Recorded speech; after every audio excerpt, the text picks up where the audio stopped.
ज्ञान विकास मंडळ सातारा आयोजित वसंत व्याख्यानमालेचे आजचे हे 52वे सत्र आणि या व्याख्यानमालेतलं आजचं हे 6वं पुष्प गुंफण्याची मला संधी मिळते आहे आणि ती आमचे कवी मित्र चापेकर बंधू यांनी मिळवून दिले। त्याबद्दल ज्ञान विकास मंडळाचं चापेकर बंधूंचं यांना प्रथम धन्यवाद देते। आणि खरं तर मला काल परवा दिवशी अचानक फोन आला, मी बाहेरगावी होते आणि रेंजचा प्रॉब्लेम होता, त्याच्यामुळे मी अचानक उभी राहिली इथं बोलायला। तर कृपया थोडं मागं पुढं झालं तर समजून घ्या, कारण कालच्या दिवसात सगळं एवढं मॅनेज करायचं थोडंसं जड गेलं, पण तरी काही हरकत नाही। मला जरी अचानक निमंत्रण दिलेलं असलं तरी मी नाही म्हटलेली नाही, कारण त्याचंही कारण तसंच आहे। आज मी साताऱ्यात येऊन 20 वर्ष झाली आणि तेव्हापासून ज्ञान विकास मंडळाचे वेगवेगळे उपक्रम वाचले, पाहिले, बघितले आणि एक वर्षापूर्वी मला वाटतं काव्य स्पर्धा ठेवल्या होत्या देशमुख कॉलनीतल्या देवळामध्ये, तर तिथं माझा सहभाग होताच। त्याच्यामुळं मला ते नाही म्हणावं असं वाटलं नाही आणि मी पटकन त्यांना होकारही दिला।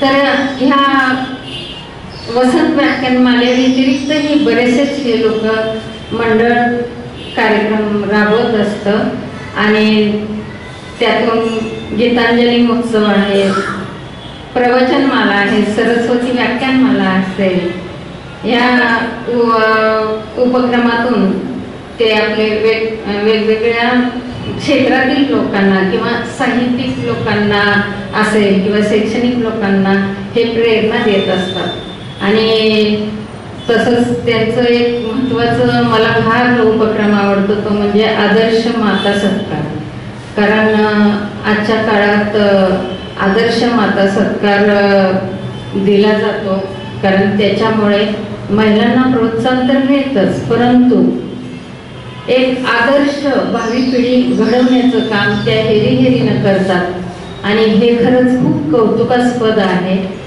या मंडळाचा उपक्रम।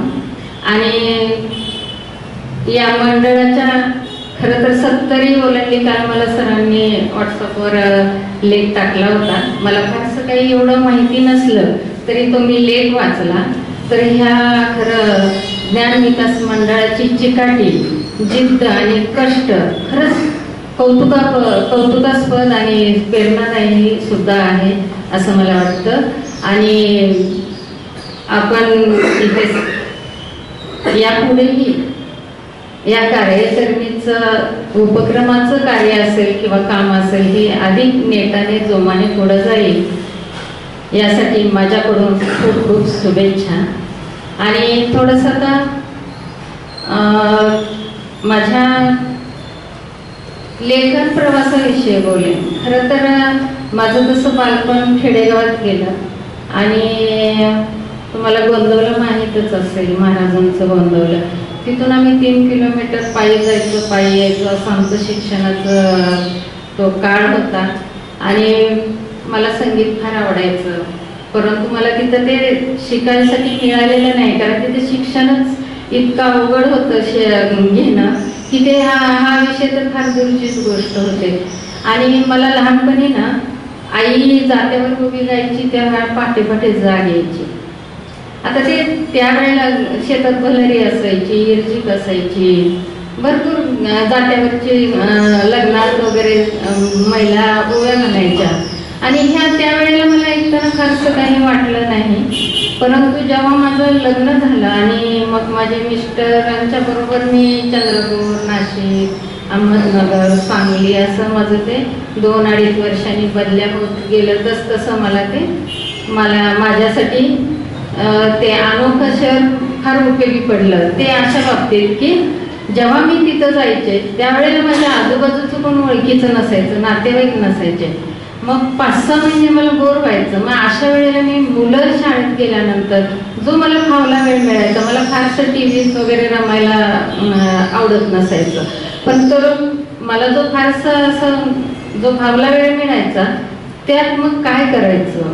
मग एकतर संगीताची आवड होते आणि एकतर वाचनाची होते आणि थोडंसं गाणी म्हणायचं वेळ होतं. त्याच्यामुळे मी ते सारखं असं पुटपुटत राहायचे. रेडिओला वगैरे गाणी लागली की मी गायचे आणि मला तशा 2-4 ओळी सुचायच्या सुद्धा. पण मी लिहित गेले, 4-5 कविता लिहित गेले खरं. पण माझे मिस्टर म्हटले असं कसं काही तू कसं काही लिहू शकतेस, शक्यच नाही हे. मग असंच एकदा ते बाहेर दौऱ्यावर होते आणि रात्री 10 वाजता आले. त्यावेळेला एक मी लिहित होते आणि मला म्हटले बघ बरं काय लिहिलं, तर म्हटलं हे बघा हे. मग त्यांच्यावरच कविता लिहिली आणि मग ते इतकं त्यांना पटलं की त्याच्यानंतर मग मी मागे वळून पाहिलं नाही. मग त्याच्यानंतर त्या कविता घेऊन आता लिहून करायचं काय. मग मी त्या कविता घ्यायचे. पेपरला अंकुर सदर होतं तेव्हा मी सातारला बदली होऊन आले. तो पेपरला अंकुर सदरसाठी मी कविता द्यायसाठी ऑफिसमध्ये गेले. आता ही बदली झाल्यानंतर मी नवीनच होते इथं, त्यांची बदली झाल्यानंतर. पण आजूबाजूचं ओळख नव्हतं काय नव्हतं, पण माझं लिखाणात वाचनात वेळ जात होता मुलांच्या शाळेत अभ्यासात. आणि फावल्या वेळात मग मी कविता लिहायच्या आणि पेपरला घेऊन जायचे. मग पेपरला घेऊन गेल्यानंतर आता इथं ओळखीचं नाही कोण, आपलं कोण लागेल की नाही माहीत नाही. बरं आपण नवीन नवखे सगळे इथले लोक, आपलं लिखाण नव्हतं. मग शिंदे साहेबांना विनंती केली की असं असं आहे माझं लिखाण, बघा आवडलं तर लावा. मग त्यांनी ते इतकं आवडायला लागलं त्यांना आणि मग ते लावत गेले आणि लावत गेल्यानंतर ते पेपर मधून सगळीकडे पसरलं आणि मग खूप म्हणजे ते आवडायला लागलं लोकांना. आणि मग मला असं वाटलं की अरे आपण लिहितो हे सर्वांना आवडतं, मग आपण का लिहू नये. मग ते त्याच्यानंतर मला मग शास्त्रीय संगीताचं पण क्लास त्याच वेळेला तिथं भेटल्या, माझ्या मैत्रिणी भेटल्या. त्याच्यात चौकात होता तेव्हा आणि कला मंदिर म्हणून. मग त्यांच्याकडे कान्हेरे मॅडमकडे गेले. म्हटलं मला असं असं सुगम शिकायचं आहे तर तुम्ही शिकवाल का. तर त्या म्हटल्या नाही आम्ही शास्त्रीय संगीत शिकवतो आणि जर वर्षी परीक्षा वगैरे असतात. तर मला प्रश्न पडला की अरे परीक्षा हे ते आपल्याला एवढ्या ह्याच्यात पडायचंच नाही आहे, आपल्याला फक्त शिकायचं काय तर सुगम आहे, पण आता शिकवत नाही. मग तरीही मला ते घरात ते बसून ते चैन पडे ना की अरे का आहे काहीतरी, पण आपण ते आपल्याला नको असलं तरी पण ती सध्या समोर आहे ना, ते स्वीकारलं पाहिजे. बघूया तरी काय होतंय, परीक्षा देणं न देणं हे नंतरच्या गोष्टी. पण तिथं जाऊन बसायला लागले. मग ओळखी पाळखी होत गेल्या. मग माझ्या परीक्षा 4-5 परीक्षा झाल्या. मग माझं लिखाणही चालू होतं. त्याच्यातनं माझा पहिला कविता संग्रह आला. त्याच्यानंतर त्याला व्यासपीठ मिळत गेलं आणि हळूहळू मग दुसरा आला, तिसरा आला. त्याच्यानंतर मग असं लक्षात आलं की मी जे लहानपणी पाहिलं, उपभोगलं, अनुभवलं ते आपण का लिहू नये, म्हणून मी ते लिहित गेले. मग ते ललित जे लिहिलं ते पण फार लोकांना भावलं पुस्तक, मनातला मानलेस. कारण त्याच्यातलं सगळे ग्रामीण बोली भाषा त्याच्यात होती आणि ग्रामीण बोली भाषेतलं सहसा कोणी लिहित नाही. त्याच्यामुळं मला प्रोत्साहन मिळत गेलं जिथं तिथं की नाही तुम्ही लिहा मॅडम, तुम्हाला जमतंय तर तुम्ही का मागे राहता. ठीक आहे. मग त्यांच्या इच्छे खातर मी लिहित गेले आणि ते मला मनातलं जे होतं माझं सगळं. कारण कसं असतं सगळ्याच गोष्टी आपण भोगतो किंवा साठवतो पण लिहू शकत नाही. पण ह्या अशा काही गोष्टी ज्या राहिलेल्या असतात सांगता सांगता बोलता बोलता ते मग ह्या कथाच्या रूपाने माझ्यातून येत गेल्या. आणि मग सातारा आकाशवाणीला मला मॅडमने एक मी 10-15 कथा त्यांना दिल्या. नंतर मग माझे कॉलेजमध्ये हायस्कूलमध्ये 1 तासाचे रानफुलाचं गाणं म्हणून कविताचे कार्यक्रम व्हायला लागले. असं हे सगळं हळूहळू पार करत करत करत मग इथपर्यंत पोहोचले. आत्ता माझा एक कविता संग्रह आणि कथासंग्रह प्रकाशनाच्या वाटेवर आहे. आणि मला वाटतं मी थोडक्यात माझा जरी परिचय दिला असला तरी एक जाता जाता माझी एक कविता तुम्हाला ऐकवते आणि मी थांबते.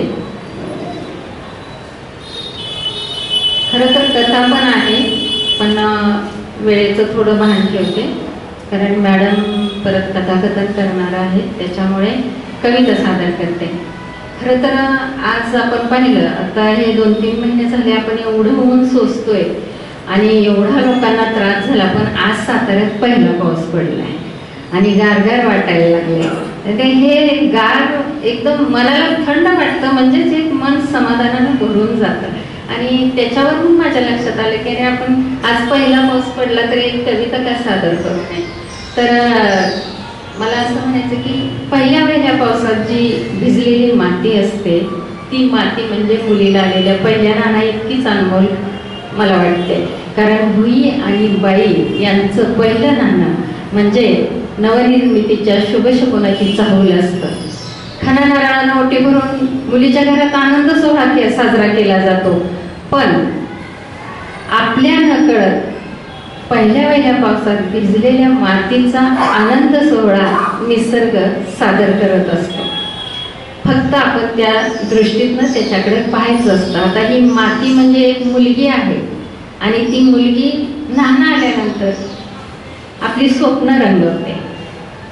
तर कवितेचं शीर्षक आहे नाहन पहिलं. नाहन पहिलं आलं या मातीला, नाहन पहिलं आलं या मातीला, टपोऱ्या थेंबानं भरलं या वटीला, नाहन पहिलं आलं या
1980 साली मी 10वी पास झाले.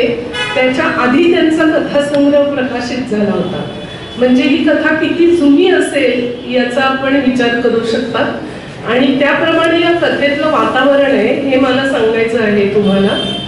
ह्या कथेचं नाव आहे श्रीनिवास पानसेचं अंगण. कथालेखिका वसुधा पाटील. परत एकदा कथेचं नाव सांगते, श्रीनिवास पानसेचं अंगण.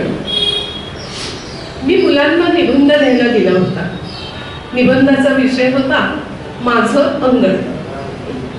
आता मुलंच ती झाडून सगळ्या मुलांच्या अंगणात काश्मीरी गुलाबापासून ते थेट सफरचंदाच्या झाडापर्यंत सगळी झाडं बहरू झाली होती. शिवाय तुळशी वृंदावनही होती. कोकिळा बुलबुल गात होते आणि हो क्वचित मोरही नाचत होते. सायंकाळचा झुळझुळणारा वारा वाहत होता आणि मावळत्या सूर्याची सोनेरी किरणं मायाजाल विणत होती. सगळ्या निबंधातलं एक सगळीकडे असणारं वाक्य म्हणजे सृष्टी सुंदरीनं हिरवा शेला पांघरला होता. सगळे निबंध कसे अगदी एका साच्याचे. पण या सगळ्या निबंधात मात्र एक निबंध फार वेगळा होता. श्रीनिवास पानसेनं लिहिलेलं त्याचं अंगण. श्रीनिवास पानसेचं अंगण शेणाने स्वच्छ सारवलेलं होतं. त्याला मेहंदीचं कुंपण होतं. दारावर कृष्णकमळीचा वेल होता.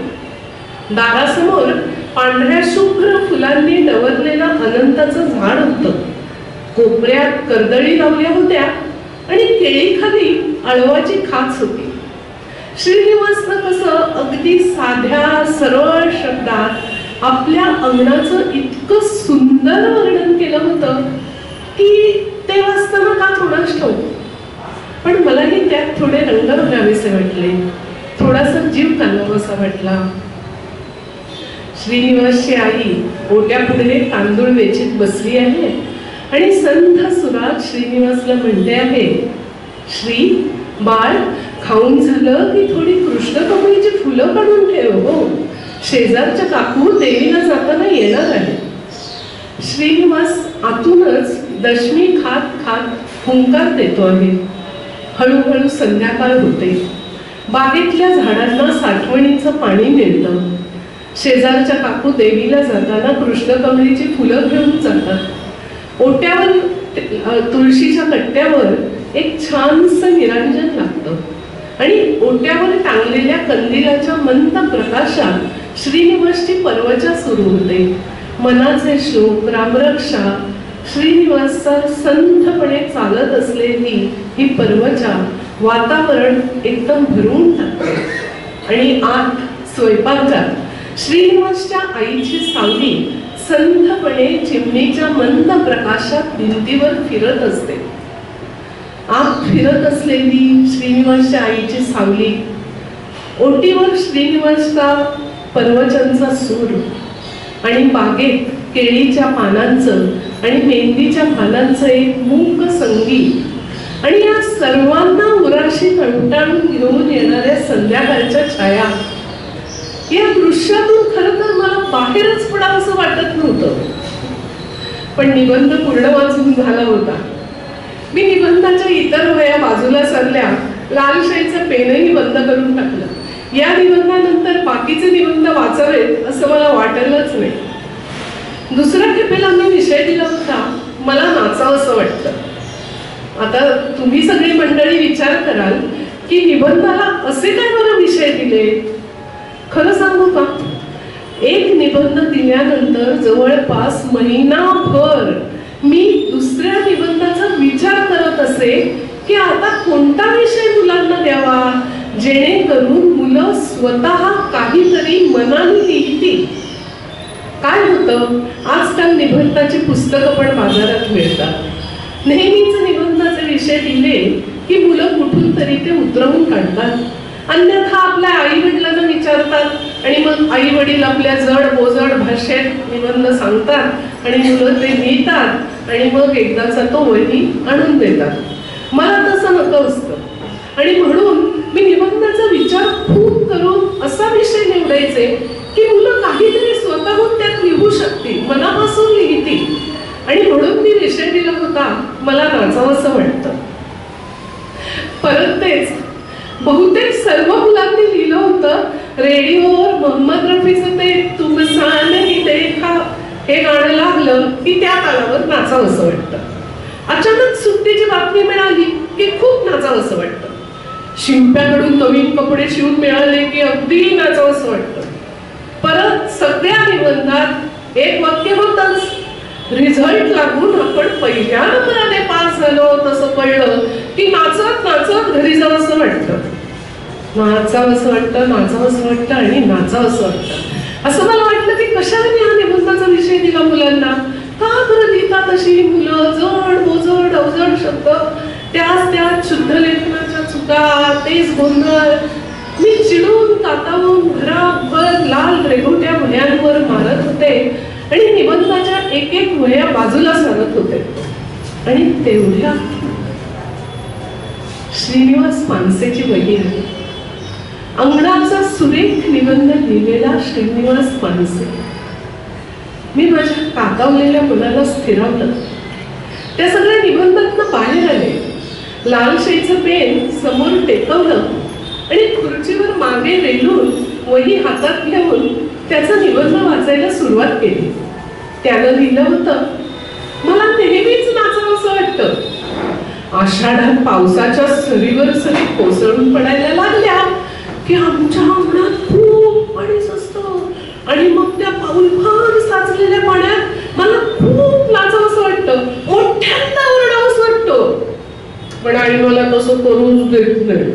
मला सर्दी होईल, खोकला होईल म्हणून ती सारखी काळजी करत असते माझी. मला पावसात भिजूच देत नाही मुळी. मी थांबले. माझ्या लक्षात आलं की अरे आपण किती छान चित्र रंगवलं होतं ना त्या ह्याच्यात निबंधाचं आणि आईचं. पुन्हा माझं मन ते चित्र रंगवू लागलं. पुन्हा मला त्यात रंग भरावेसे वाटले. आषाढातली दुपार, आकाश मेघांनी काळवंडून गेलं आहे. धड उजेड नाही, धड काळोख नाही, असं पूर्ण वातावरण. पाऊस बेहोश होऊन वेड्यासारखा कोसळतो आहे आणि श्रीनिवास मानसेच्या ओट्यावरचा पत्रा एकसारखा थड थड थड आवाज करून वाजतो आहे. अंगणात पाऊलभर साचलेल्या पाण्यात श्रीनिवास आनंदाने बेहोश खिदळतो आहे, ओरडतो आहे, नाचतो आहे, पाणी उडवतो आहे. आणि त्याच्या मागोमाग फिरत काकुळतीला येऊन त्याची आई त्याला समजवते आहे, श्री अरे राजा नको रे जाऊस पावसात, अरे भिजशील रे माझ्या सोन्या, आजारी पडशील, नको भिजूस रे पावसात. परत मी थांबले. माझ्या लक्षात आलं, अरे आपण निबंध अजून पूर्ण वाचलाच नाहीये. आपणच रंगले निबंधात. मी पुढे वाचायला सुरुवात केली. त्यानं लिहिलं होतं, पण माझे बाबा नाहीत का असे? हो, त्यांना ना कशाची कधी भीतीच वाटत नाही मुळी. त्यांनी की नाही तुडुंब भरलेल्या विहिरीत मला पोहायला शिकवलंय. एकदा की नाही आमच्या अंगणात खूप पाणी साचलं. ओट्यावर वाहत येऊन ते घरात शिरलं. आईची सामान आवरताना एवढी तारांबळ उडाली, पण बाबा ते आपले हसतच राहिले आणि माझ्या अंगावर पाणी उडवून म्हणाले, आज एखाद्या शिकाऱ्यात बसून सहलीला निघाल्यासारखं वाटतंय. श्रीनिवास, आपण या पाण्याने भरलेल्या घरातच होड्या सोडायच्या का? हा, किती मजेदार कल्पना. घरातच होड्या सोडायच्या. मी खूप नाचायला लागलो, ओरडायला लागलो, पाणी उडवायला लागलो आईच्या आणि बाबांच्या अंगावर. आईने मोठे डोळे केले, रागावल्याचा आविर्भावही केला. पण माझ्या बरोबर बाबा होते ना ह्या वेळेला, आम्ही दोघांनी तिला जुमानलंच नाही. आई शेवटी इतकी रडकुंडीला आली सामान आवरता आवरता, तेव्हा मग बाबांनी तुंबवून ठेवलेल्या पाण्याला विटकरीचा तुकडा काढून वाट मोकळी करून दिली आणि एका क्षणात सारं पाणी उसळून गेलं. असेच माझे बाबा. चिखलात लोळून आलो तरी कधी ओरडत नाही, पावसात भिजून आलो तरी कधीही रागे भरत नाही. कधीतरी आमच्या ओट्या पुढच्या पायरीवर बसून ते गातात, जाड्या वगैरे आवाजात गातात. कधी कधी बुलबुल तरंगही वाजवतात. चांदणं पडलेलं असलं, समोरचं अनंताचं झाड पांढऱ्या शुभ्र फुलांनी डवरलेलं असलं आणि बाबा असे बुलबुल तरंग वाजवत गात असले की असं वाटतं खुशाल पायात चाल बांधून रात्रभर नाचत राहावं.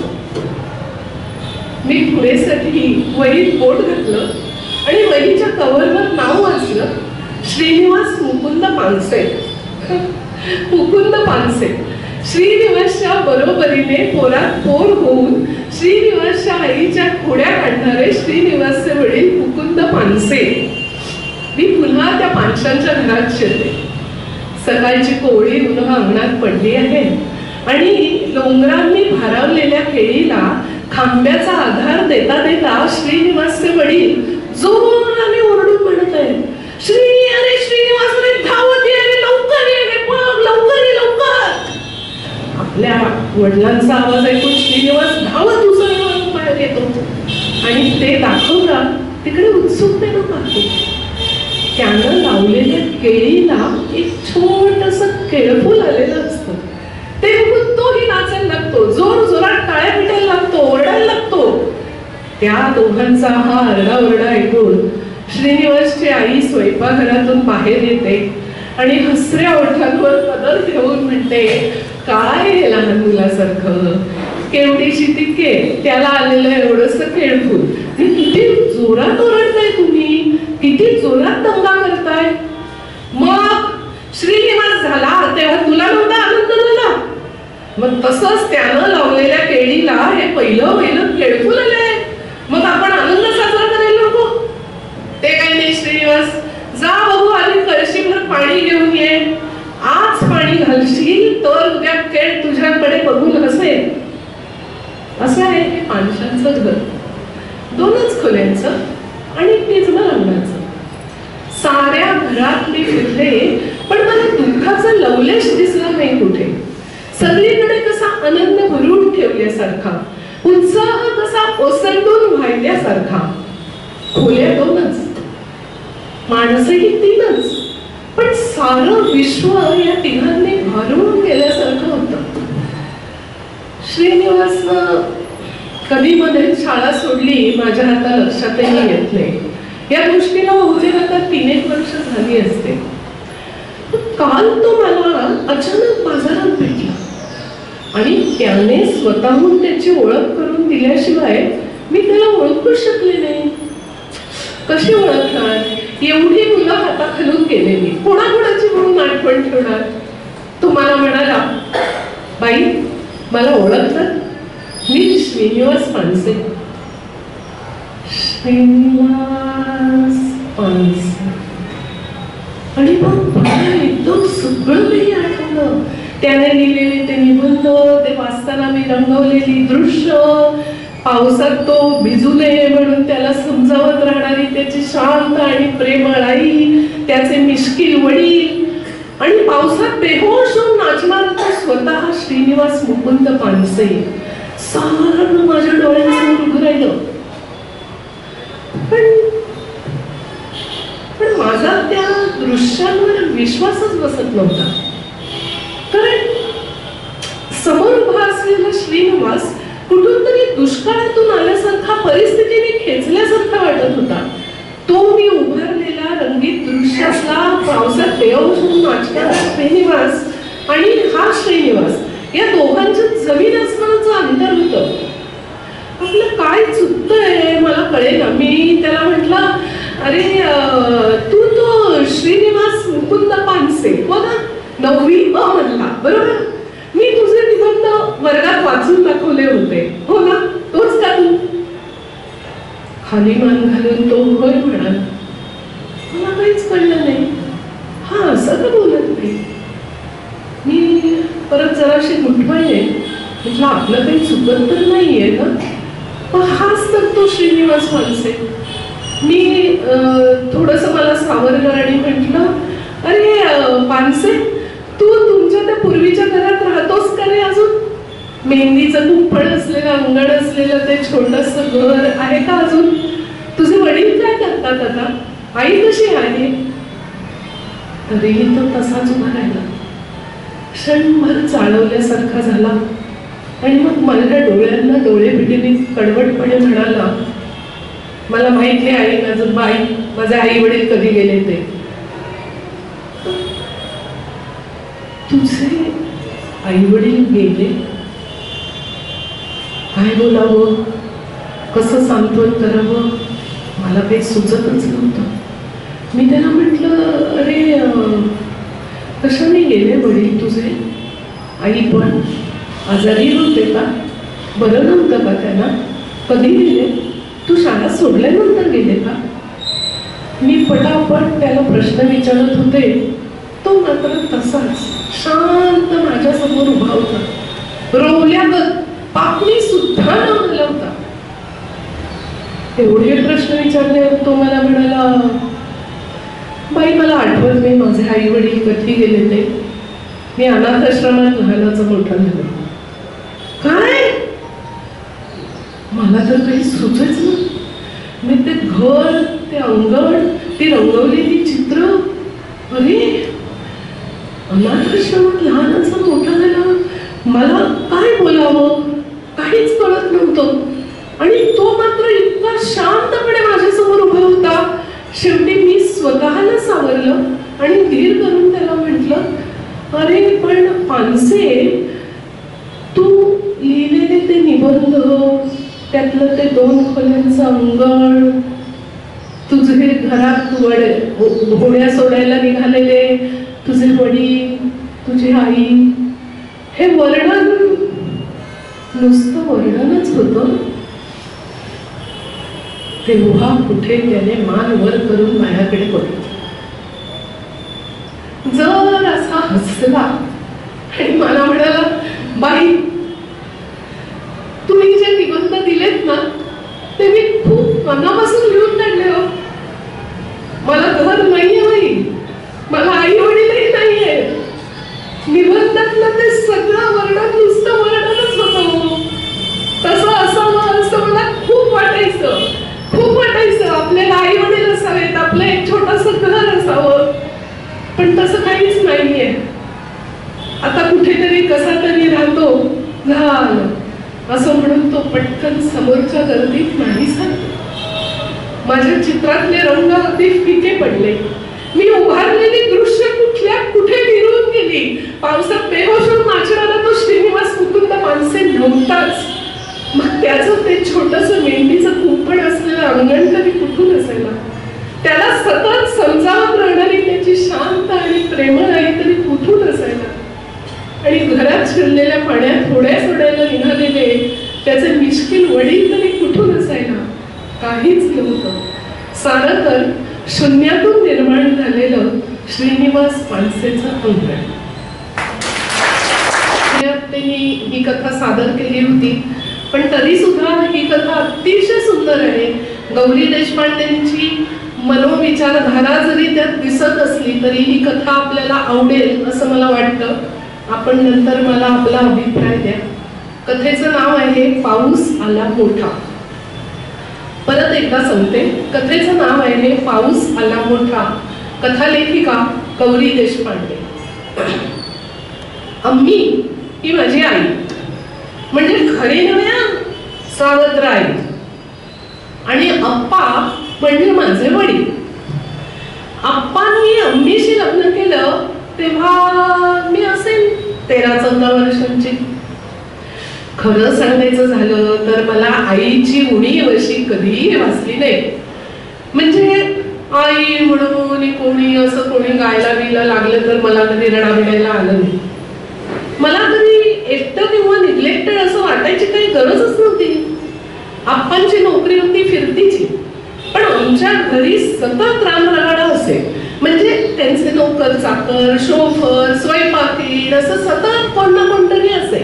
त्यामुळे मला स्वतःला एकटं किंवा निग्लेक्टेड वाटायची काही गरजच नव्हती. त्यामुळे मला कधी आईची उणीवच नसली नाही.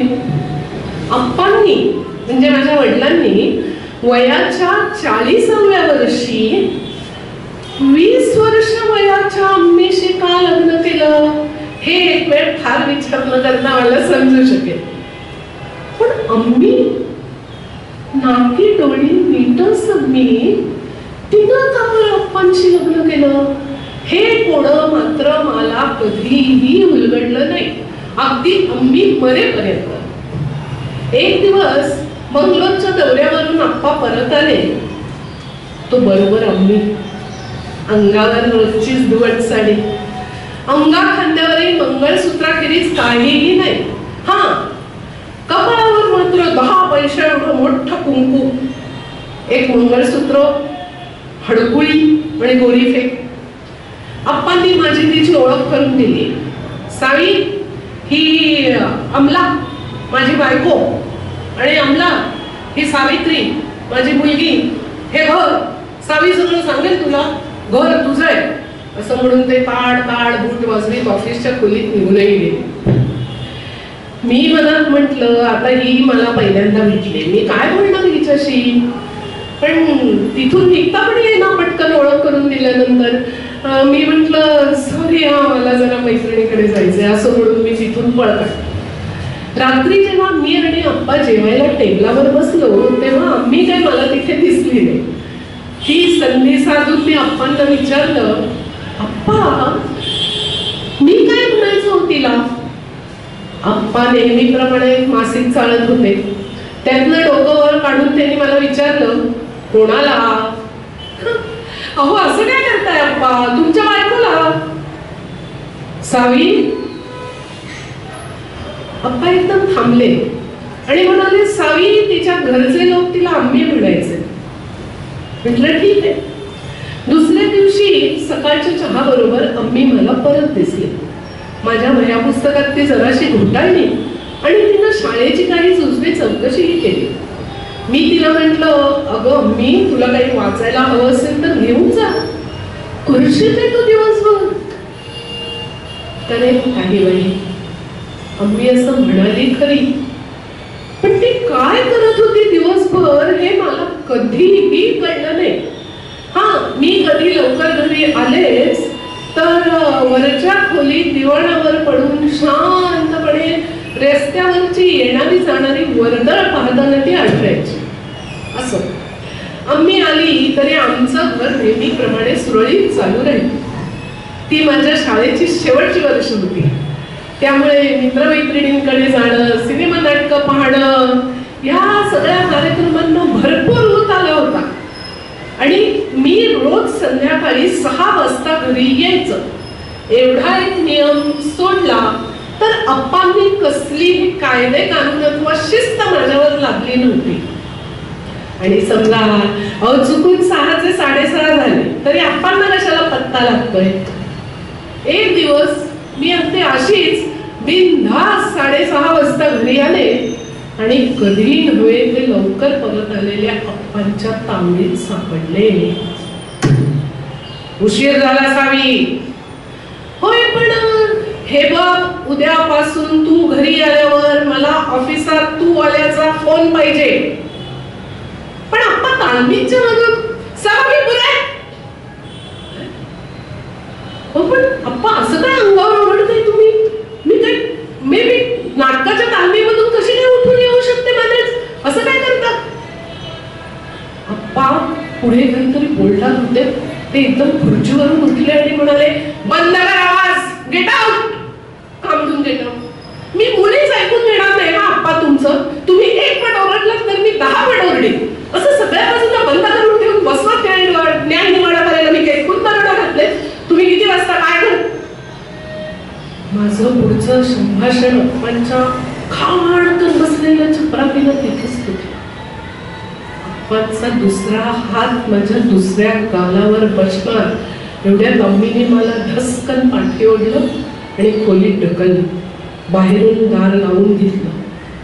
बाहेर अप्पांचा आवाज संतापानं कापत होता, अमला तू यात पडू नकोस. उद्धटाने बेपरवा चालतीये ती, तिला वठणीवर आणलंच पाहिजे. अहो 15 वर्षांच्या मोठ्या मुलीवर नोकराचा कर लेखत तुम्ही हात उगा. आणि तिनं एक लाच सुटली असेल, पण तुम्ही तरी लहान नाही ना, काय हे? मी चक्क अप्पांशी बोलतेय आणि तेही अशा सुरात. माझा राग केव्हाच आश्चर्यात विरघळून गेला. मी खूप दाराला काम लावला, पण बाहेर काही ऐकूच येत नव्हतं, नुसती कुजबुजच. झालं, आता काही अप्पांचा नियम मोडणं शक्यच नव्हतं. दुसऱ्या दिवशी रोज संध्याकाळी 6 वाजता मी घरी. मग आम्हीशी इकडल्या तिकडल्या काहीतरी गोष्टी करत असेल, आम्ही पण आपलं असंच काहीतरी करत असेल. आप्पा कधी लवकर घरी आलेच तर त्यांना चहा वगैरे द्यायला त्याच्या भानगडीत ती पडत नसेल. होतेच की आमच्याकडे बटलर आणि बॉय. पण तुम्हाला सांगते, आम्हीला माझ्या प्रत्येक गोष्टीचं एवढं कौतुक, म्हणजे एवढी मोठी असून झगा घालते, मुलांसारखे केस कापते, भराभरा इंग्रजी बोलते, नाचते, खेळते, सिनेमात काम करते, काही ठेवले. शेवटी मी चिडून तिला म्हणायचे, अम्मी तू कुठे चंद्रावर वगैरे तर राहत नव्हतीस ना, इतकी कशी खेळवण? परत ती आप्पा जसे इतरांशी वागत तसेच तिच्याशीही अगदी अबोल आणि कर्टली वागत. असो, आपली आली तरी आमच्या घरात काहीच फरक पडला नव्हता, हे मी तुम्हाला सांगितलं. त्या वर्षी मी कॉलेजात नाव घेतलं आणि मग काय, माझ्या सगळ्या कार्यक्रमांना नुसता ऊत आला होता. नवे खेळ, नवे विषय, सभा संमेलन, डिबेटिंग, ड्रामॅटिक सोसायट्या, सहली यांच्यात माझा पाय मुळी घरी ठरतच नव्हता. 2 वेळा घरी जेवायला असे हे नशीब. हा, पण या सगळ्या गोंधळात मात्र कॉलेजमध्ये असताना मी सायकोलॉजी विषय घेतला होता बरं का. आणि तो विषय घेतल्यामुळे या सगळ्या गोंधळात मी जवळच्या मित्रमैत्रिणींशी चर्चा मात्र जरूर करत असे. म्हणजे अप्पांनी उतार वयात एवढ्याशा मुलीशी लग्न केलं म्हणजे त्यांना कसला कॉम्प्लेक्स असला पाहिजे, किंवा आम्हीला कसं फादर फिक्सेशन असलं पाहिजे, याची चर्चा मात्र मी जवळच्या कंपनीमध्ये करत होते. अम्मी, अप्पा, त्यांचं हे लग्न आणि त्यांची ही काहीतरी विचित्र रिलेशनशिप, याचा मला फार मोठा फायदा झाला गप्पा मारताना. असो, कॉलेजमध्ये असताना शेवटच्या वर्षी मी पुढील शिक्षणासाठी निरनिराळ्या संस्थांना अर्ज केले होते आणि त्यात यश येणार ही माझी खात्रीच होती हो, आणि तसंच झालं. मुंबईच्या एका संस्थेत मला प्रवेश मिळाला. झालं, भांडणाला तोंड लागलं. आप्पा मला म्हणाले, सावी तू अधिक शिकू नयेस असं मला मुळीच म्हणायचं नाहीये, पण त्यासाठी घर सोडून मुंबईला कशाला जायला पाहिजे? आता माझा अधिक शिकण्यातला हेतू घर सोडून जाणं हाच होता. त्यामुळे आप्पांच्या या लढाईला काहीच अर्थ नव्हता. हे जिंकायचंच युद्ध असं मी ठरवलं आणि आप्पांना म्हटलं, अहो पण अप्पा, मी एकदा त्या विषयात विशेष ज्ञान घेतलं की चांगल्या पगाराची नोकरी लागेल मला, मग परत काळजी करायला नको तुम्हाला माझी. मला वाटलं अप्पा रागवते, पण काही बोलले नाही. आणि मग एकदम मला म्हणाले, सावी तुला लग्न नाही का करायचं? पप्पांनी असा प्रश्न विचारावा मला तर हसूच यायला लागलं. मला वाटलंच नव्हतं अप्पा असं कधी काही विचारतील. मी थोडीशी हसले आणि गप्प बसले. अप्पा माझ्याकडे बघत राहिले. शेवटी मी एक स्टँडर्ड उत्तर फेकलं, मला लग्नच करायचं नाही. तसं अप्पा मला म्हणाले, तुझे एवढे मित्र वगैरे त्यातला कोणी विशेष?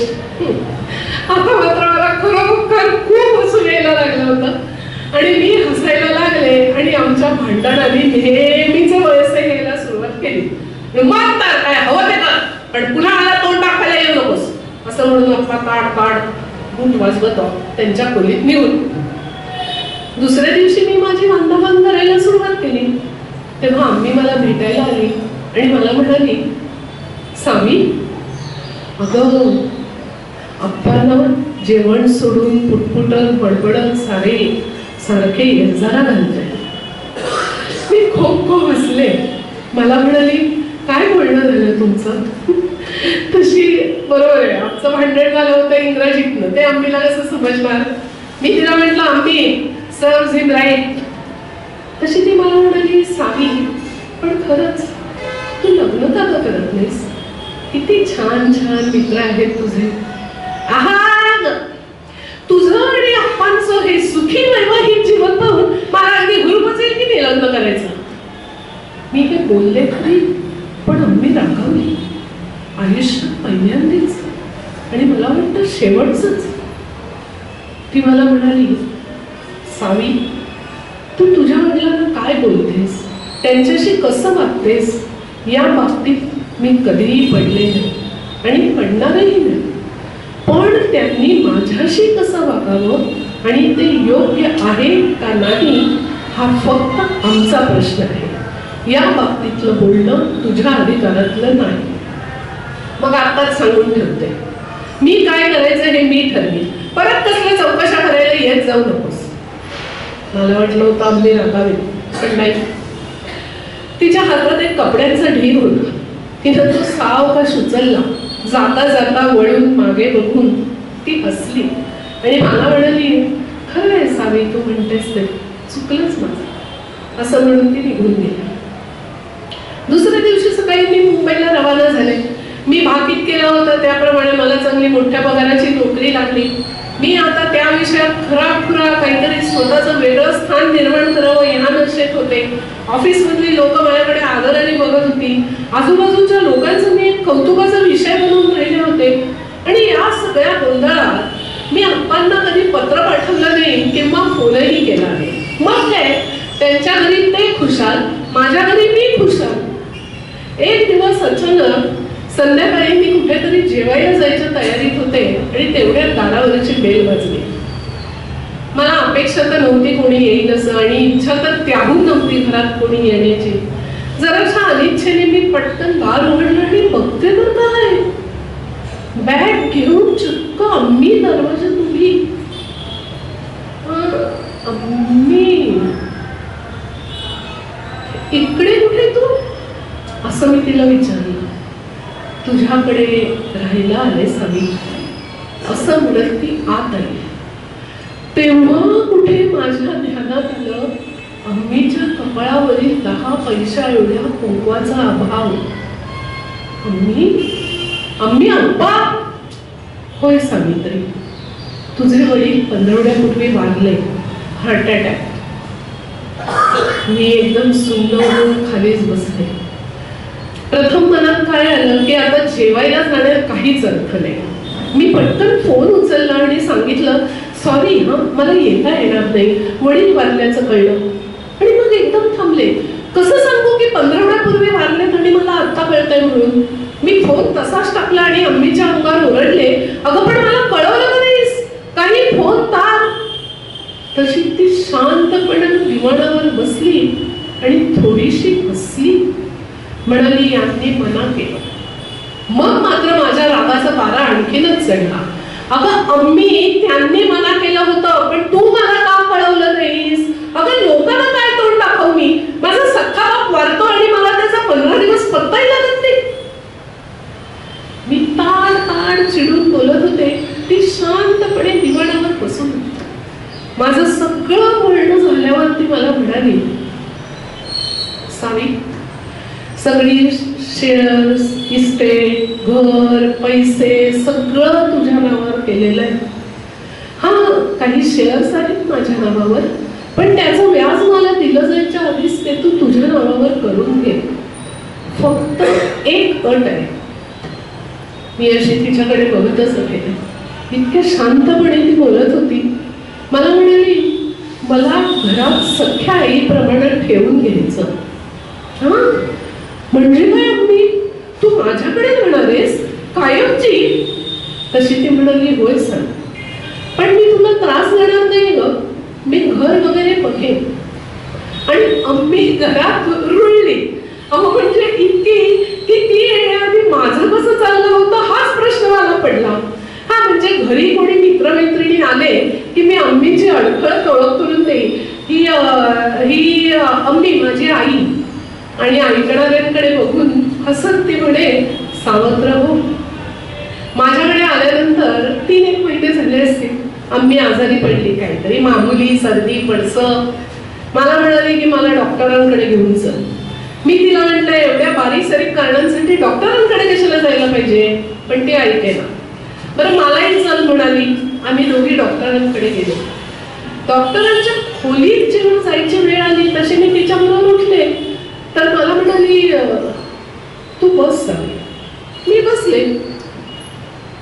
15 मिनिटं झाली, 20 मिनिटं, अर्धा तास, तब्बल पाऊण तासाने नर्स मला बोलवायला आली. मला काही कळेच ना. मी पटकन नर्स बरोबर डॉक्टरांच्या खोलीत गेले, पण डॉक्टरांच्या खोलीतही आम्ही मला तिथे कुठेच दिसली नाही. डॉक्टर गळ्यातल्या स्टेथोस्कोपशी चाळा करत म्हणाले तुमच्या मी शेवटी उघड घड्याळाकडे बघितलं तेव्हा डॉक्टर पटकन एक दीर्घ श्वास घेऊन म्हणाले तुमच्या आईंना ल्युकेमिया झाले, त्यांची आता फार दिवस आशा नाही. मला काही कळेच ना. माझ्या पुढे प्रश्न होता तो हा की अम्मीला कसं सांगू की तुला असा आजार झालाय म्हणून, कसं तिला कळणार. नर्स मला बोलवायला आली. मी अम्मीच्या खोलीत गेले.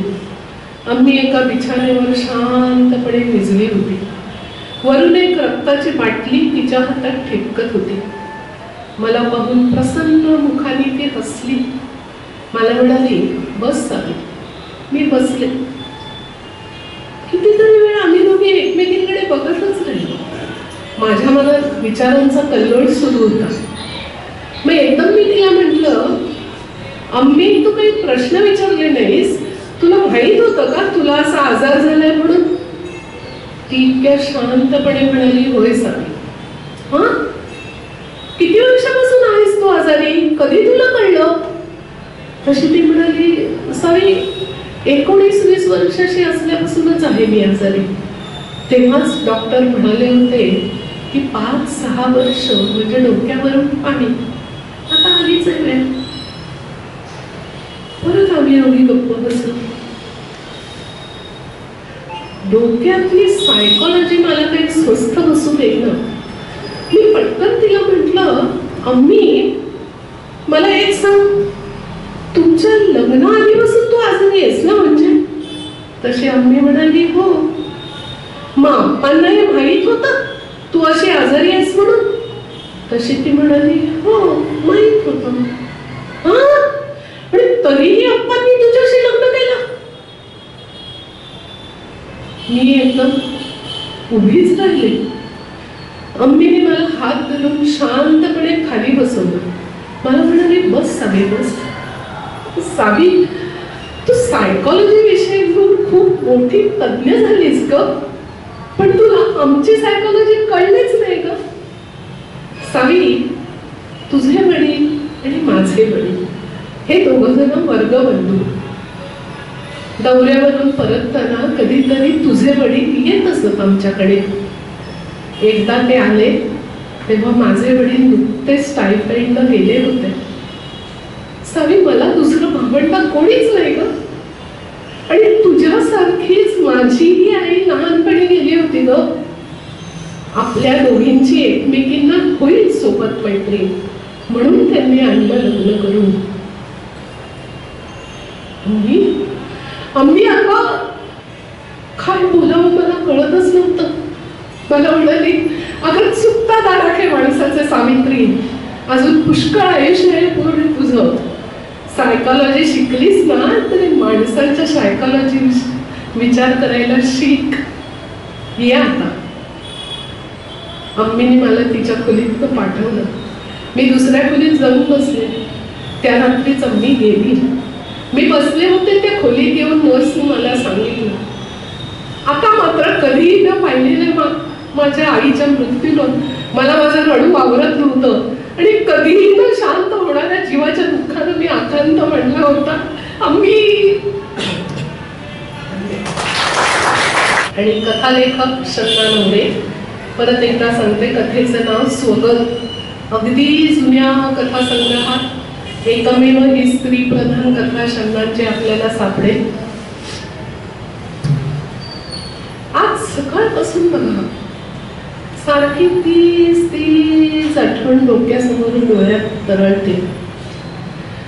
असेल वय झालं म्हणूनही असेल.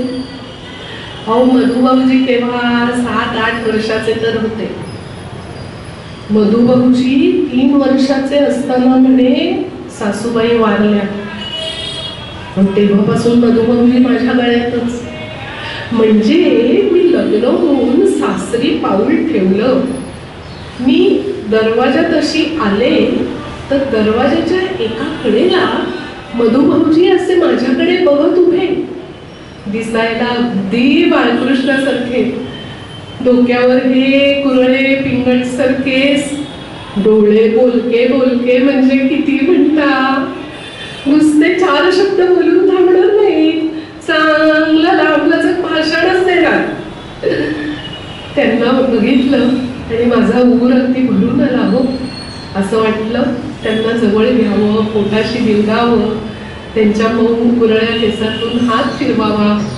माझ्या तोंडातून पटकन हात गेले. भाऊजी. तसे मधुभाऊजी तिकडनं धावत आले आणि त्यांनी मला इतकी घट्ट मिठी मारली आणि आम्ही दोघं जण दरवाजात कितीतरी वेळ असेच उभे. मामंजींनी धोत्र्याच्या सोग्याने डोळे टिपले आणि म्हणाले, आता माझ्या मध्याची मला काळजी राहिली नाही होत. असं म्हणून मामंजी आत गेले. आणि त्या दिवसापासून मधुभाऊजी सतत माझ्या बरोबर.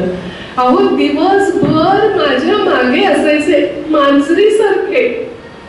अहो तेव्हा काही हल्ली सारख्या लहान मुलांच्या शाळा नव्हत्या. 6वं सरलं की 10व्याला नाही तर पाडव्याला शाळेत नाव घालायचं. मग काय दिवसभर आपले मधुभाऊजी माझ्या मागे. आता घरात आम्ही ही 4 माणसं म्हणजे मधुभाऊजी, मी, हे आणि मामंजी आणि बारकू गडी आणि त्याची बायको भागीरथी. मग सासर असं उरलंच नाही. मामंजी देवघळे चुकून कधी वाकडा शब्द यायचा नाही की सूर चढायचा नाही. पानात पडेल ते मुकाट्यानं मान खाली घालून चवीनं खायचे. इकडची स्वारी तशीच. मग काय सगळीकडे माझंच राज्य, मी म्हणेन तसं व्हायचं. कधीतरी वर्षातनं एकदा नाना काका म्हणजे मामंजींचे धाकटे भाऊ आमच्याकडे ये, 2-2.5 महिने मुक्काम ठोकर आणि जा. पण त्यांचाही असा काही त्रास नव्हता. हो मग काय मी म्हणेन तसा सगळ्या गोष्टी चालायच्या. मी आणि मधुभाऊजी दिवसभर आमचं काही ना काहीतरी सुरू असायचं. सकाळी उठले की आधी मधुभाऊजींना उचलायचं आणि मामंजींच्या अंथरुणावरून माझ्या अंथरुणावर आणून ठेवायचं. कारण उठले की ते बघत रात्री वहिनीजवळ झोपलं होतो की नाही ते. मग त्यांचं तोंडणं माझ्याकडेच, त्यांची आंघोळ माझ्याकडेच. सगळ्यांच्या बरोबर जेवण झालं तरी माझ्या पानातला एक घास त्यांच्या मुठी गेल्याशिवाय त्यांचं पोट भरत नसे. दुपारी माझ्या समोरच निघायचे. मग संध्याकाळी मी कुठे भाजीपाला आणायला गावात गेले किंवा दूरच्या माझ्या दिलेल्या बहिणीकडे जर बसायला गेले तरी मधुभाऊजी माझ्या बरोबर हवेतच. मग आमची दिवाबत्ती व्हायची संध्याकाळी. मग आमचं शुभम करोती सुरू व्हायचं. मधुभाऊजी तसे लहानपणापासून हुशारच. हो म्हणजे मी शिकवलेले श्लोक, आर्या, स्तोत्र त्यांचं अगदी तोंड पाठ 1 ते 20 पर्यंतचे पाढे, कविता ऐकत राहावं असं त्यांचं वाचन आणि कविता. पुढे त्यांना शाळेत नाव घातलं तर मास्तर म्हणाले, शिंच्याचा पहिलीचा अभ्यास झालेला दिसतोय. इतके मधुभाऊजी हुशार. आणि मग रात्री मी झोपायला येईपर्यंत डोळ्याची पापणी सुद्धा मिटू द्यायचे नाही, कारण त्यांना माझ्या बाजूलाच झोपायला हवं असायचं. मग कधी कधी मी काय करायचे, सखूला सांगायचे, घरातली कामं जरा बाजूला ठेवायचे, मधुभाऊजींना घेऊन अंथरुणावर पडायचे, त्यांना झोपवायचे, त्यांना उचलून मामंजींच्या गादीवर ठेवायचे आणि मग मी घरातली कामं करायला सुरुवात करायचे. झोपताना मधुभाऊजींना रामायण महाभारतातल्या कथाही मी सांगत असे. मधुभाऊजी अगदी त्या चवीने ऐकत. मला तसे ते वहिनीच म्हणायचे, पण कधीतरी अगदी माझ्या जवळ येऊन म्हणायचे, वहिनी मी तुला आई म्हणू? आणि मग मी अशी मान डोलावली की आई ग असं म्हणायचंय आणि मला गळाभेटी मारायचंय. खरं सांगू का, मधुभाऊजींच्या रूपानं मला मुलगाच मिळाला होता की माझी कूस रिकामी राहिल्याची खंत ह्यांना वाटायची, पण मला तो मुलगाच मिळाला होता. असो, तर सांगायची आठवण लक्षात आहे बरं का माझ्या. वय झालं म्हणून विसरणे इतके नाही झालेलं. हा, तर मधुभाऊजी होते तेव्हा 7.5-8 वर्षाचे.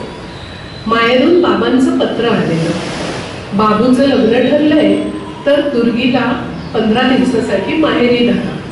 आता बाबू म्हणजे माझ्या मागचा भाऊ, डिग्री घेऊन बँकेत नोकरीला लागलेला. बाबू आमच्या घरातला पहिला डिग्रीवाला. बाबू हुशार होता, मुलगी श्रीमंत घरची मिळाली होती, लग्न अगदी थाटातच होणार होतं. तसं बाबांनी पत्र धाडलं. तर पत्र वाचल्यावर मामनजींच्या हातात मी ते पत्र वाचून दिलं. मामनजींनी पत्र वाचलं आणि ह्यांना म्हणाले, मग काय ठरवलं श्रीपाद? सुनबाई सवडीनं अशी माहेरी गेलेलीच नाहीये लग्न झाल्यापासून, तिला आपल्याला पाठवायला पाहिजे 15 दिवस तरी. ह्यांना काय बोलावं काही सुधरेना. मामनजींना घोळ घातलेला अजिबात आवडत नसे आणि ह्यांना घोळ घालायची भारी सवय. तशी म्हणाले, आपण तिघं जाऊ लग्नाच्या आदल्या दिवशी. अरे मी आपल्या जाण्याबद्दल बोलत नाहीये, मी सुनबाईंच्या जाण्याबद्दल बोलतोय.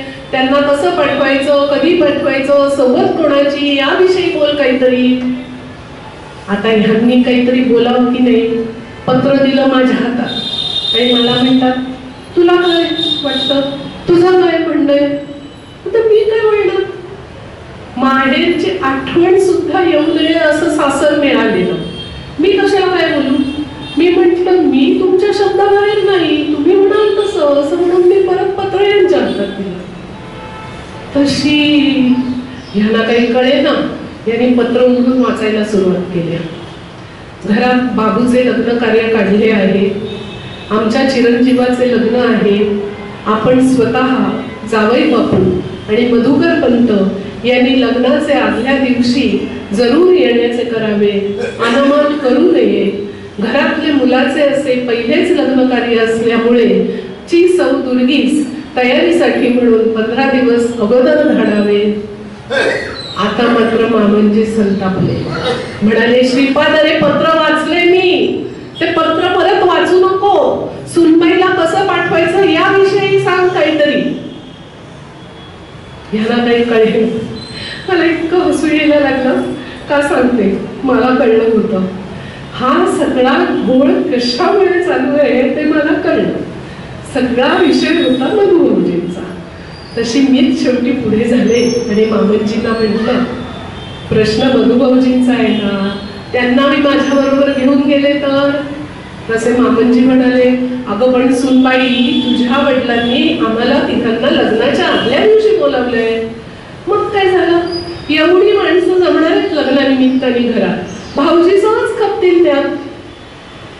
तसं हे आणि मामनजी एकमेकांकडे बघायला राहिले. मी म्हटलं, ते काही नाही मामनजी, मी मधुभाऊजींना घेऊनच जाईल. तेवढ्यात मधुभाऊजी पळत पळत तिकडे आले. ए वहिनी मला या भोवऱ्याला दोरा गुंडाळून दे ना. मधुभाऊजींमुळे भोवऱ्याला दोरा गुंडाळणं, पतंगाला कणी बांधणं, सापशिडी खेळणं, अगदी दुपारच्या वेळेला कोणी बघायला नसलं तर मागील तरी आम्ही गोट्या देखील खेळत सोडवलं. तर मला भाऊजींमुळे हे सगळं शिकून घ्यावं लागलं होतं आणि मी शिकलेली होते. त्यांना बघता बघता लगेच यांनी मधुभाऊजींना पकडलं आणि म्हणाले, ए मध्या. आता त्यांना मध्या म्हटलेलं मला आणि स्वतः मधुभाऊजींना अजिबात आवडायचं नाही, पण मामनजी आणि हे त्यांना मध्याशिवाय हाकच मारता यायची नाही. मुळे मध्या म्हटल्या मधुभाऊजी आधीच मनात न चिडले. हे म्हणाले, मध्या, वहिनीला तिच्या माहेरी जायचंय 15 दिवस, तू इथे राहशील ना एकटा? नाही. पण ते म्हणाले, अरे पण तिच्या भावाचं लग्न आहे, तिला जायला नको का? नको. तशी मी मधुभाऊजींना जवळ घेतलं आणि म्हटलं, भाऊजी असं करता का? तुम्ही येता का माझ्या बरोबर माझ्या माहेरी? नाही. तसे मी म्हटलं भाऊजी अहो मी घेऊन जाते तुम्हाला. तर म्हणाले माझ्या कोणी ओळखीचं नाही ना पण तिकडे. तसं मी म्हटलं अहो पण भाऊजी मी आहे की नाही आणि तुम्ही आलात की होईल ओळख, त्यात काय एवढं, किती दिवस राहायचं आपण. हे बघ आपण 15-20 दिवस राहायचं, लग्न झालं की 2 दिवसांनी परत यायचं. याल तर नक्की. मग मधू भाऊजी नक्की. म्हटलं हो नक्की नक्की परत यायचं 15-20 दिवसांनी. तशी मधू भाऊजी तयार झाले. माझा जीव भांड्यात पडला आणि बांधवान करायला मी सुरुवात केली. बाबांना तसं पत्रही धाडलं आणि जायच्या आदल्या दिवशी मधू भाऊजींचा अंग जरा गरम, जरा कणकण लागली. मी घाबरले. म्हटलं पहिल्यांदा मधू भाऊजींना माहेरी घेऊन जाते, यांचं तब्येत नीट राहू दे तिकडे. लगेच अंगणातल्या म्हसोबाला नारळ बोलले. म्हटलं आल्यावर 4 नारळ फोडील बाबा, माझी लाज राख, तिकडे मधू भाऊजींची तब्येत नीट राहू दे. सकाळी उठलो तेव्हा मधू भाऊजींचा चेहरा जरा मलूल होता. मग मी त्यांना 2-3दा विचारलं तर म्हणाले मला काही होत नाहीये. असं जेव्हा ते बोलले तेव्हा म्हटलं ठीक आहे, असेल जराशी कणकण आली असेल, असं म्हणून आम्ही दोघं निघालो. असे मी मामनजींना आणि ह्यांना ह्यातलं काहीच बोलले नाही ना की मधू भाऊजींचं अंग गरम होतं, नाही तर परत सगळा घोळ झाला असता. तर असे आम्ही संध्याकाळच्या सुमारास वगैरे SD स्टँडवर पोचलो असू. तिथे मला घ्यायला माझे बाबा आणि मोठे मामा आले होते. बाबांनी माझ्या हातातलं सामान घेतलं आणि सामान घेता घेता म्हणाले दुर्गे चालले एकटीनं यायचं, हे सासरचं शुक्ल कष्ट कशाला बरोबर घेऊन आलीस. मला बाबा असं म्हणतील असं वाटलंच नाही. मी बाबांना म्हटलं अहो पण बाबा मधू भाऊजींना करमत नाही ना माझ्याशिवाय, आणि त्यांना जर मी आणलं नसतं ना तर मला लग्नाच्या आदल्या दिवशीच यावं लागलं असतं. मग असं कधी होतं का कुठे, असं म्हणून बाबा जरा रागारागाने चालायला लागले. मामा पण असा मधू भाऊजींकडे चमत्कारिक नजरेने बघत होता. मधू भाऊजी ओशाळले हो, लहान असले तरी ते तसे हुशारच पहिल्यापासून. बावळे असते तर ठीक आहे. आम्ही घरी गेलो. अहो तुम्हाला सांगते प्रत्येकाच्या चेहऱ्यावर तोच भाव. यायचं तर एकटीनं, ही बॅग कशाला बरोबर घेऊन आली सासरची. आता तुम्ही मला सांगा मी मधू भाऊजींना आणले काय मी चूक केली होती. घरात तर एवढी माणसं होती पण प्रत्येकाच्या चेहऱ्यावर तोच भाव. अहो तुम्हाला सांगते संध्याकाळी हा गोंधळ. मामीनी पंगत घेतली मुलांची आणि सगळी मुलं जेवायला बसतात. तर मधू भाऊजींना नाही माझ्याशिवाय कोणाबरोबर जेवायची सवय, त्यात परक्या घरी आलेली, त्यात हे असं वातावरण. तसे ते म्हणाले मी वहिनी बरोबर जेवणार. मामीनी लगेच पदरच खोचला. ती वहिनी असेल तुमच्या घरी, इथे ती आहे आमची दुर्गी, इथे सगळ्या मुलांबरोबर जेवायला बसायचं आणि नसेल पटत तर राहा उपाशी. मधू भाऊजी रडत रडत माझ्याकडे आले. मी मधू भाऊजींना घेऊन थेट स्वयंपाकघरात गेले. मामीची चांगली खरडपट्टी काढली आणि तिच्या नाकावर टिचून तिथेच बसून भाऊजी आणि मी जेवलो. हे झालं एक. रात्री परत गोंधळ. सगळी मुलं ओटीवर झोपणार. आता तुम्हाला मी सांगितलं मधू भाऊजी 4 माणसांच्या घरात सुद्धा माझ्याशिवाय झोपायचे नाही. ते कसे ओटीवर झोपतील सगळ्या मुलांबरोबर. झालं परत रडारड, गोंधळ, भांडणं, शब्दा मिळणं, काही विचारू नका. मामी मामांचा हात धरून म्हणाली आपण आता इथं राहायचं नाही, तू निघून जाऊया, आपलं कोणी काही ऐकतच नाही. अरे एका मधू भाऊजीमुळे एवढा काय गोंधळ झाला होता घरात. लग्न घर एवढी माणसं जमलेली, मला तर काही कळेनच झालं हे माझं माहेर आहे की सासर आहे. सासरी बरी आहे मग मी, असं मला वाटायला लागलं. शेवटी मी मधू भाऊजींना उचललं आणि सरळ कोठीच्या खोलीत गेले आणि आम्ही दोघं जण कोठीच्या खोलीत झोपलो. सकाळी मधू भाऊजींचा गरम. अगो बाई म्हटलं आता झालं. कोण लगेच म्हणालं प्रवासाचा शीण असेल, एवढं काही लक्ष देऊ नको. दुसरं कोणी आलं आणि म्हणालं काढा देऊन बघ कसला तरी. तिसरं कोणतरी येतं आणि म्हणतंय अगं एवढं काय, साधा ताप असेल, कसला एवढा विचार करते. मी कोणाला काही बोलले नाही, चालले नाही. ह्यांनी माझ्याजवळ जे पैसे दिले होते त्यातले पैसे काढले, बाबूच्या हातावर ठेवले आणि त्याला म्हटलं जा आधी आपल्या कर्णिक डॉक्टरांना घेऊन ये. आता ते कर्णिक डॉक्टर होते का राजे डॉक्टर होते मला त्यांचं नाव नीटचं आठवत नाही, पण ते प्रभू जातीचं होतं एवढं. तर मी म्हटलं की त्यांना बोलावून घेऊन ये. तसे ते डॉक्टर आले, त्याने मधुभाऊजींना तपासलं, काळजीचं कारण नाही सांगितलं. तेव्हा कुठे माझा जीव भांड्यात पडला. आता तुम्ही मला सांगा, मधुभाऊजींना मी माझ्याबरोबर घेऊन आले, यात काही मोठी चूक केली का, काही गुन्हा केला का? एवढंच ते पोर माझ्याबरोबर आणलं, घरात एवढी पोरं होती, पण सगळ्यांचा एकच विषय, येता जाता सगळ्या बायका आपलं तेच. हिचं काय भाऊजींशिवाय कशात लक्षात नाही येत का? 4 घटका मोकळेपणी बोलणं नाही, काही नाही, सतत आपले भाऊजी, कुठे काही लक्ष नाही, कोणत्याही कामाला हिचा हात नाही. आता मला सांगा, घरात 10 जणी होत्या, 4 मोलकरणी मुद्दामून लग्नासाठी म्हणून घरात ठेवल्या होत्या. माझ्या एकट्याने कामं पळवली होती का? किंवा मला काही अशी खूप दिगभर कामं सांगणार होते का? पण नाही, स्वतः आपल्या येता जाता बोलायचं. आणि तुम्ही मला सांगा, आता मधुभाऊजी परक्या घरी आहे, त्या तशा वातावरणात ते राहत आहेत, त्यांचं अंग तापले, त्यांना बरं नाही, तर मी त्यांच्याकडे लक्ष द्यायला नको? मी त्यांना एकीकडे सोडून कशी काय इकडे तिकडे वावरू शकते? तुम्ही केलं असतं का असं सांगा बरं मला. शेवटी सासर आयुष्यभराचं घर आहे माझं.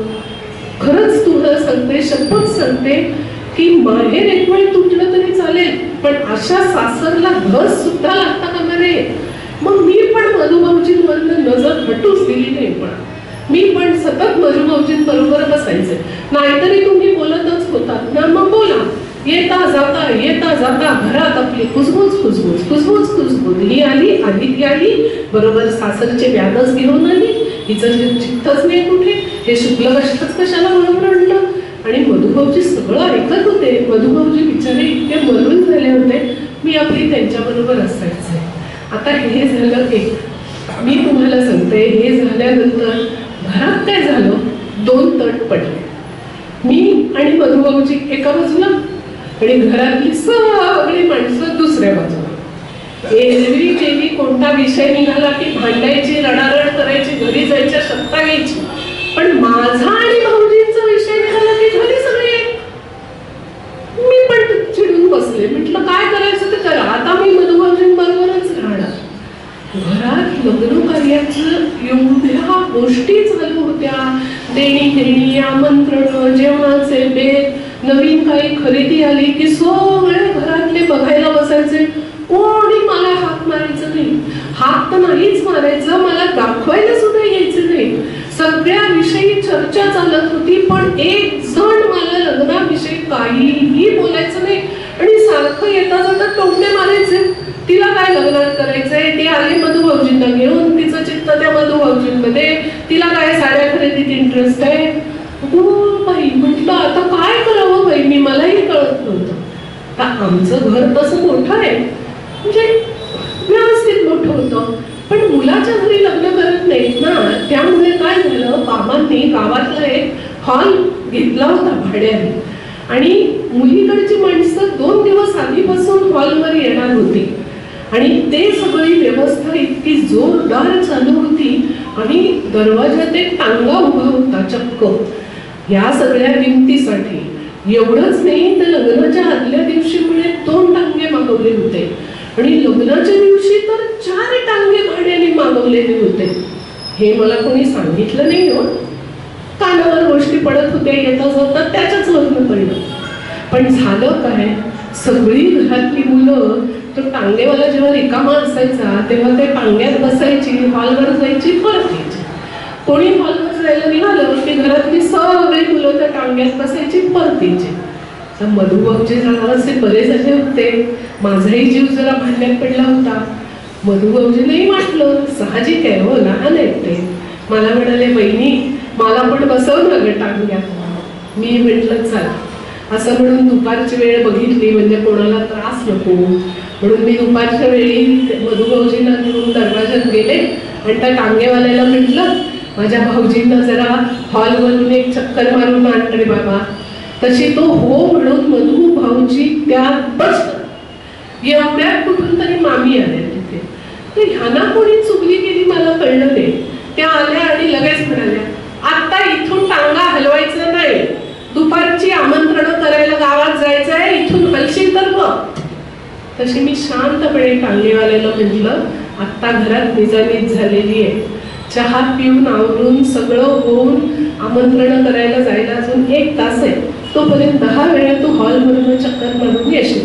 तर ते काही जा भाऊजीला घेऊन टांग्यात चक्कर मारून म्हणाल. तशी मामीने एकदम अवतारच बदलला आणि म्हणाली, आता इथून जर का टांगा हल्ला ना तुझा, तर तुझा टांगा कॅन्सल करून दुसरा लावी. तो टांगेवाला म्हणतोय ना, हो तू काय करणार?